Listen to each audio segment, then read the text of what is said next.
আজকে আমি দুই পদের গোড়া মাছ রান্না করব। একটা হচ্ছে চিংড়ি মাছ আর একটা হচ্ছে এমনি স্বাদ মেশানো মাছ, সেই সাথে আলু ভাজি করব এবং লাউ ডাল রান্না করব। হ্যালো এভরিওয়ান, চলে আসলাম আজকে একটা ডেইলি ব্লগ নিয়ে। কেমন আছেন আপনারা সবাই? আশা করতেছি সবাই অনেক বেশি ভালো আছেন। কালকে রাত 9টায় কিন্তু আমি কোনো লং ভিডিও দিতে পারি, কারণ কালকে আমি অনেক ব্যস্ত ছিলাম, বাইরে ছিলাম, মার্কেটে ছিলাম, আর পুজোতেও চলে আসলো, পূজার কেনাকাটা আর কি সব মিলাই আর কি ব্যস্ততাই ছিল। এছাড়াও বাইরে ঘুরু ঘুরু করেছি, এই সেই খেয়েছি, যার জন্য রাত 9টার সময় ভিডিও দিতে ভুলেই গিয়েছি। অ্যাকচুয়ালি ভুলই নাই, আমার মনেই ছিল, বাট ওই সময়টা 9:30 ক্রস করে গিয়েছিল, যার জন্য আমি ভিডিও আপলোড দেওয়াটা স্কিপ করেছি, মানে ভিডিও দেই নাই, ইচ্ছা করেই দেই নাই, যেহেতু 9টার ওভার হয়ে গেছে টাইমটা, ওই জন্য রাত 9টায় আমি কোনো ভিডিও দেই নাই। এখন রাত বাজে অলমোস্ট 3টা, এই মাত্র কিন্তু আমি অফিসের কাজটা অনলাইনে শেষ করে জাস্ট সাবমিট করেছি। ভাবলাম যেহেতু ঘুম আসছে না, সেক্ষেত্রে একটা ভিডিও যেহেতু আমার হাতে আছে, ভিডিওটা এডিট করে রাখি, কাল সকালে আপলোড দেওয়া যাবে। তো যে কথা সেই কাজ, ঘুম বাদ দিয়ে আমি ভিডিওতে লেগে পড়লাম। এডিট যতক্ষণ না শেষ হচ্ছে ততক্ষণ আমি ঘুমোবো না।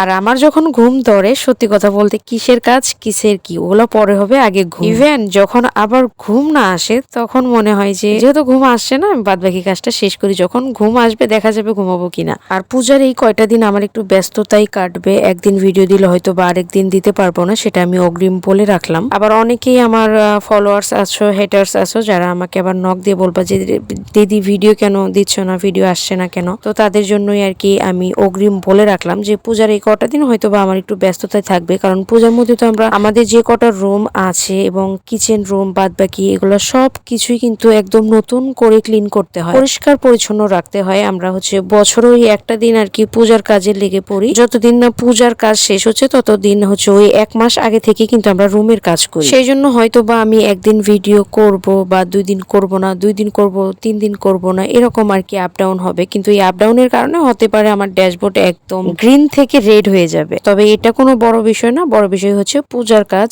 আগে। তো যাই হোক, আজকে আমি ফেসবুক রিলেটেড কোনো কথাই বললাম না, আজকে শুধুমাত্র পার্সোনাল যে কথাগুলো এগুলো আর কি অগ্রিম বলে রাখলাম, যেহেতু সামনে পূজা। আর পূজার ব্লগ তো তোমরা পাবাই আগে আর পরে। এই দেখো, তোমাদের সাথে কথা বলতে বলতে আমার রান্নাও কিন্তু অলমোস্ট শেষ। প্রথমে কিন্তু চিংড়ি মাছগুলো আমি নামিয়ে নিয়েছি, এরপর হচ্ছে এর মধ্যে মাছ আছে আমরা যেটাকে বলি গতা, পুয়া আর কি মেশানো মাছ, তারপর ওই যে কি যেন বলে ওই মাছটারে, না গৌতম মাছ না কি যেন। মাছ তো খাই ঠিকই, আসলে মাছের নামগুলো আমি ওভাবে বলতে পারি না, এই নিয়ে কিন্তু বাসার লোকেদের বকা শুনতে হয় আমাকে। যাই হোক, তোমরা একটু অ্যাডজাস্ট করে নিও। আর গোড়া মাছ কিন্তু আমার হচ্ছে মেখে চেখে রান্না করলে খুবই ভালো লাগে। তো এরপর লাউ ডালটাও কিন্তু রান্না করে নামিয়ে নিয়েছি, এর মধ্যে পেঁয়াজ, রসুন, শুকনো মরিচ, জিরা, পাঁচফোড়ন দিয়ে তারপর লাউ ডালটাকে আমি নামিয়ে নিয়েছি। তো এরপরে হচ্ছে দুপুরের লাঞ্চটা শেষ করে আমি একটু বেরিয়ে পড়বো। বাসায় ফিরতে ফিরতে হয়তো বা 6টা থেকে 7টা বাজতে পারে। তো কেমন লাগলো আজকে আমার রান্নাগুলোর সাথে আমার কথাগুলো? যদি ভালো লেগে থাকে লাইক কমেন্ট শেয়ার করে দিবেন। Thanks for watching, tata.